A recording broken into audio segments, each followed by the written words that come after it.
नमस्कार। हमने पिछले वीडियो में आपको परिमेय संख्या और अपरिमेय संख्या के बारे में बताया था। और चलिए हम परिमेय संख्या में आपको बहुत सारी संख्याएं के बारे में बताए थे, जैसे पूर्णांक के बारे में बताए थे और उसके बाद से आपको पूर्ण संख्या के बारे में बताए थे, प्राकृत संख्या के बारे में बताए थे, सम संख्या के बारे में बताए थे, विषम संख्या के बारे में बताए थे, भाज्य संख्या के बारे में बताए थे, अभाज्य संख्या के बारे में बताए थे, सह अभाज्य संख्या के बारे में बताए थे। तो आज जितने सारे संख्या आपको पिछले वीडियो में बताए थे, अब उस पर हम देखते हैं कि क्वेश्चन कैसे बनता है। उस क्वेश्चन को हम लोग सॉल्व करना सीखेंगे और देखेंगे कि एक क्वेश्चन में जो है अलग अलग तरह की संख्याएं कौन कौन मौजूद है उसके बारे में जानेंगे। ये पूरा डिटेल्स वीडियो होगा। आप संख्या को एग्जाम्पल के तौर पे समझिएगा तो पूरे नंबर सिस्टम आपका एकदम क्लियर हो जाएगा। तो आइए बोर्ड पे ले चलते हैं आपको। परिमेय संख्या,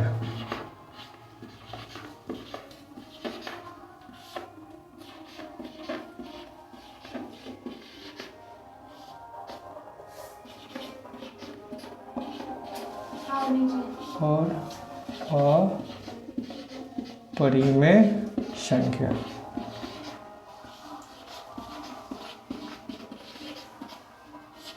इंग्लिश में बोला जाता है rational number, rational and irrational, irrational numbers. तो अपरिमेय संख्या का जो होता है पार्ट्स बहुत कम होता है और परिमेय संख्या का जो पार्ट्स होता है ये पूरे मैथमेटिक्स में आपको पढ़ने को मिलता है, जो कि हमने आपको बताया था। पूर्णांक, इंटीजर्स में बताया था कि एगो रेखा लाइन पर जो संख्या होता है एक पॉजिटिव होता है, एक निगेटिव होता है और एक होता है शून्य। ठीक है। फिर उसके बाद आपको बताए थे पूर्ण संख्या। पूर्ण संख्या में बताए थे जो संख्या जीरो से 1 2 3 4 5 स्टार्ट होता हो उसे पूर्ण संख्या कहते हैं। उसके बाद बताते हैं प्राकृत संख्या। तो प्राकृत संख्या वैसी संख्या जो 1 से स्टार्ट होता है और इन्फिनाइट तक जाता है, प्राकृत संख्या कहते हैं। दूसरी भाषा में कहें तो गिनती की जितनी सारी संख्याएं हैं सब प्राकृत संख्या कहलाती है। उसके बाद आता है आपका सम संख्या। तो वैसी संख्या जो 2 से पूरा कट जाए वो सम संख्या कहलाती है। अब आती है विषम संख्या। वैसी संख्या जो 2 से पूरा न कटे उसे कहते हैं विषम संख्या, जैसे 1 3 5 7 9 11 15 11 13 15 17 19 एक्सेट्रा, ये भी इन्फिनाइट तक होता है। उसके बाद हम आपको बताए थे अभाज्य संख्या। अभाज्य संख्या यानी वैसी संख्या जिसका गुणनखंड 2 से अधिक न हो वो अभाज्य संख्या कहलाता है। जैसे कोई भी संख्या हो उसका कम से कम 2 गुणनखंड होगा। एगो होगा जो 1 से भाग लग जाएगा और एक खुद संख्या से भाग लग जाएगा, तो यही जो होगा गुणनखंड होता है उसका। अब आते हैं भाज्य संख्या। तो वैसी भाज्य संख्या जो 2 के अतिरिक्त कि और कोई भी उसका गुणनखंड हो उसे अभाज्य संख्या भाज्य संख्या कहते हैं। अब चलिए एग्जाम्पल के तौर पे समझते हैं। मान लीजिए क्वेश्चन नंबर यहाँ पे 1 समझिएगा।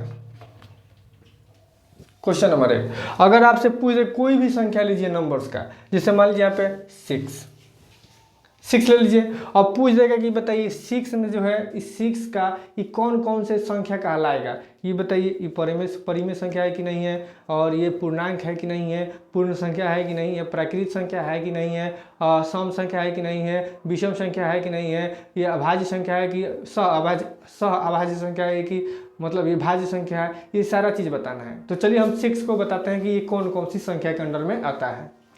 तो 6 जो है सबसे पहले आपका ये परिमेय संख्या है, परिमेय संख्या है।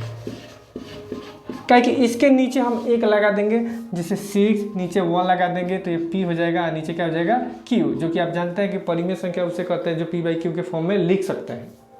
क्लियर। अब आता है ये तो समझ में आ गया कि 6 परिमेय संख्या है। उसके बाद जो होता है बाबू 6 जो है पूर्णांक भी होता है, जो कि इंटीजर्स आप जानते करते हैं कि एक निगेटिव सेक्शन होता है, एक पॉजिटिव सेक्शन होता है, फिर बीच में 0 होता है। तो ये पॉजिटिव सेक्शन वाला है, तो इसी को बोलेंगे क्या, पूर्णांक भी बोल सकते हैं। अब देखिए तो क्या 6 प्राकृत संख्या होगा? जी बिल्कुल प्राकृत संख्या होगा, क्या कि प्राकृत संख्या जो होता है 1 2 3 4 5 6 7 8 9 10 से स्टार्ट होता है, तो प्राकृत संख्या भी होगा, प्राकृत संख्या भी होगा। क्या 6 ये पूर्ण संख्या होगा? जी बिल्कुल, ये भी एक पूर्ण संख्या का एक हिस्सा ही है। पूर्ण संख्या आप जानते हैं कि 0 से स्टार्ट होता है, 1 2 3 4 5 इन्फिनाइट तक जाता है, तो उसमें से 6 भी है, इसको पूर्ण संख्या भी कह सकते हैं।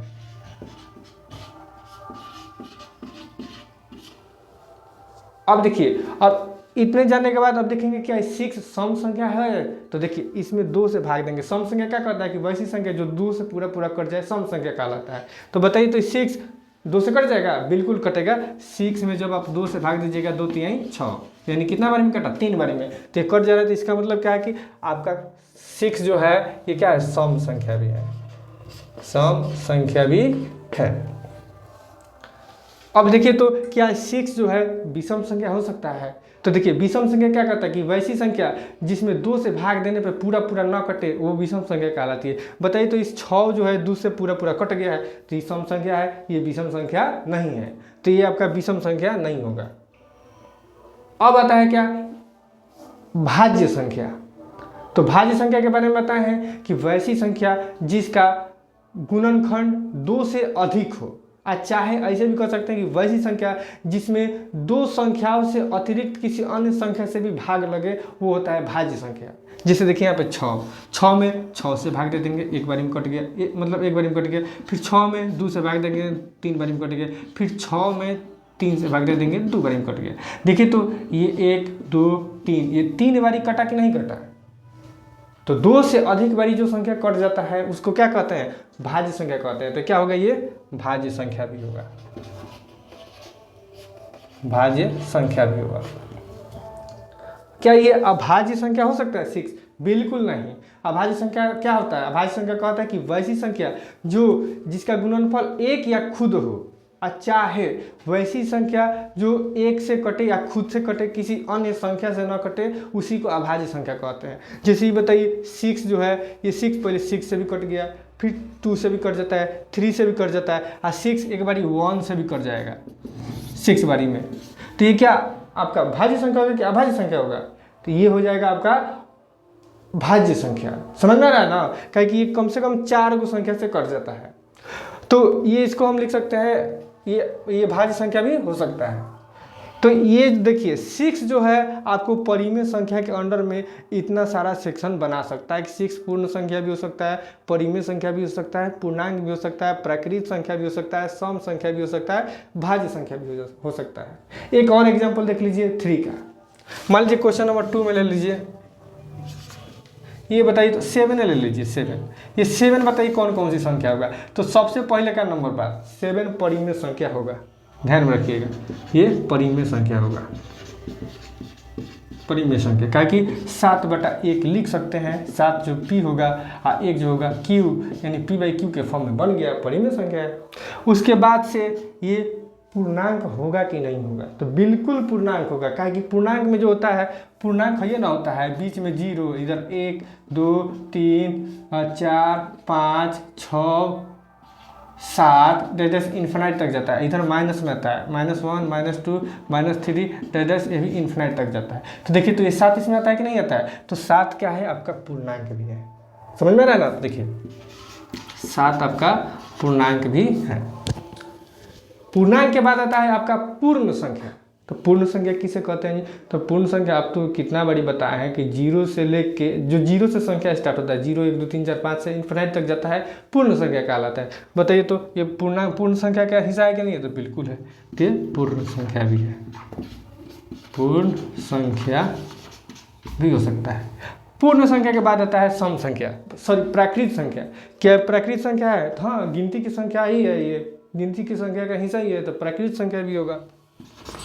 प्राकृत संख्या भी होगा। क्या ये प्राकृत संख्या के बाद क्या आता है? सम संख्या। तो क्या ये सम संख्या होगा? बिल्कुल नहीं होगा, क्या कि 2 से पूरा पूरा नहीं कटेगा, तो ये सम संख्या नहीं होगा। क्या 7 विषम संख्या होगा? जी बिल्कुल विषम संख्या होगा, क्या कि 2 से पूरा पूरा नहीं कटेगा, हो जाएगा विषम संख्या।